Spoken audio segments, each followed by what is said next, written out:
大家好，我是陈胜。今天我们来说一下邮轮的选房。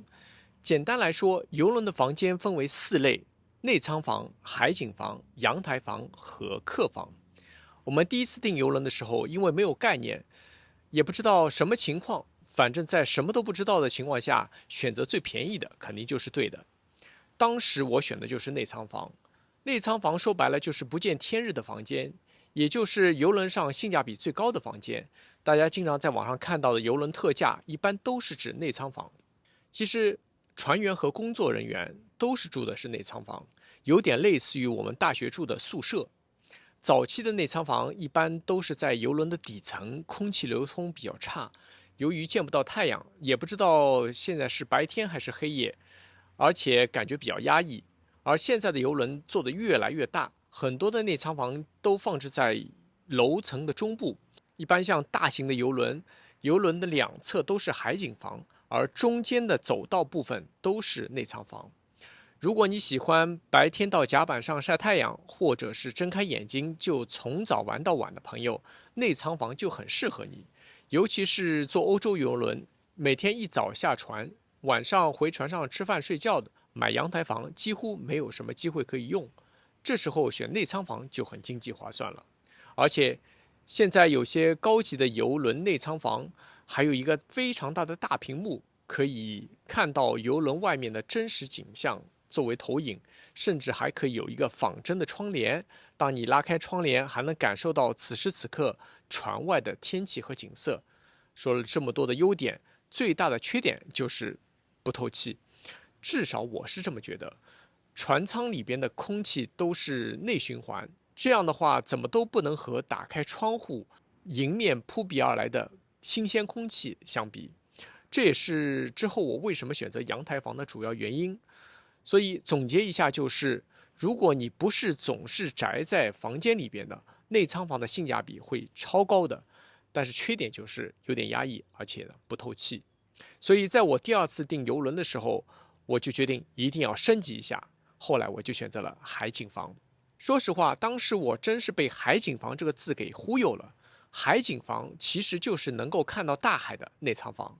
大家看到邮轮最底下那层一排小圆窗的，就是海景房。因为海景房的位置都是在船的几乎是底部，所以最多其实也就是能够看到海浪。其实还真没什么海景可以看得到。缺点其实和内舱房是一样，除了不透气，售价还贵。更糟糕的是，这个舷窗上的玻璃总是会有海水的水渍，小到密密麻麻的白点，大到雾蒙蒙的影响视野。关键是邮轮的窗户并不是每天清洗的，其实还是挺影响视线和景观的，可以说是整个邮轮上最坑的房间了。所以对于这个海景房来说，我个人觉得就是性价比不高，不透气，而且也没有什么海景可言。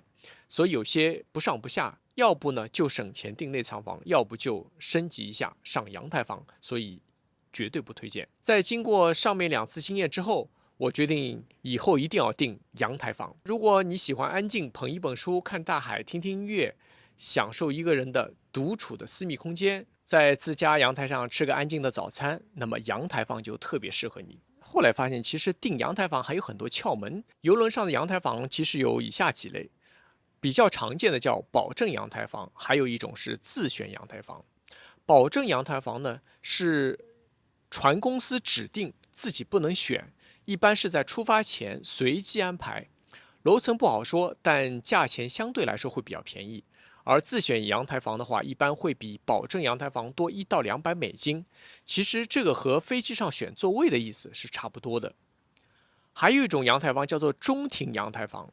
中庭阳台房一般只存在于非常大的邮轮，像是皇家加勒比的邮轮就比较多。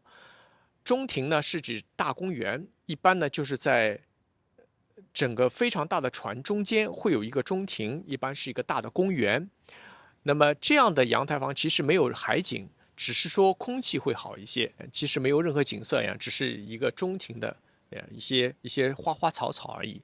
好处呢就是空气会比较好。那么剩下的就是真正的海景阳台房。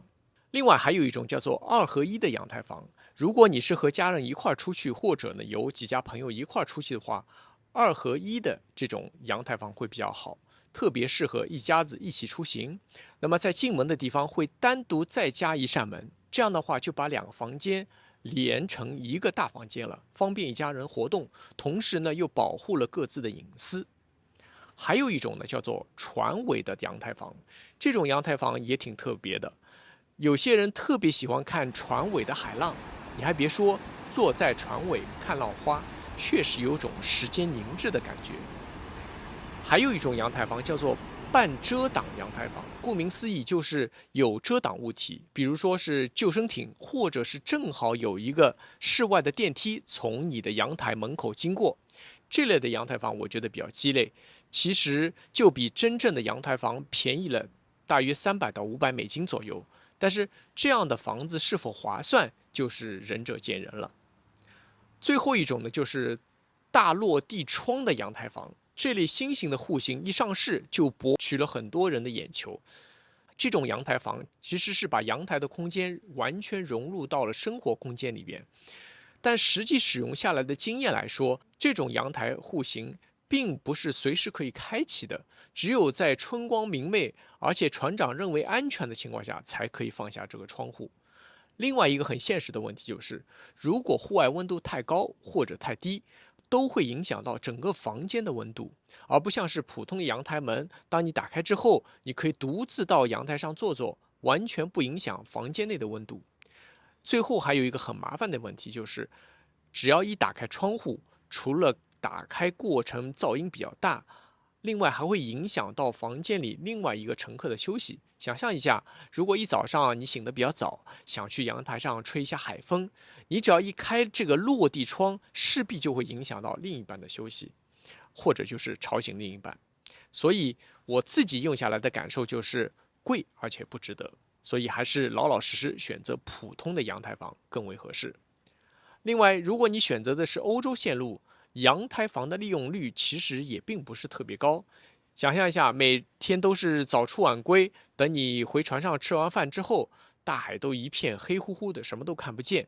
唯一的好处就是空气会好一些。好了，上面就是我的一些个人经验，希望对你未来的邮轮选房会有所帮助。如果你有什么好的经验或者想法，欢迎在评论区留言和分享。我是陈胜，我们下期再见。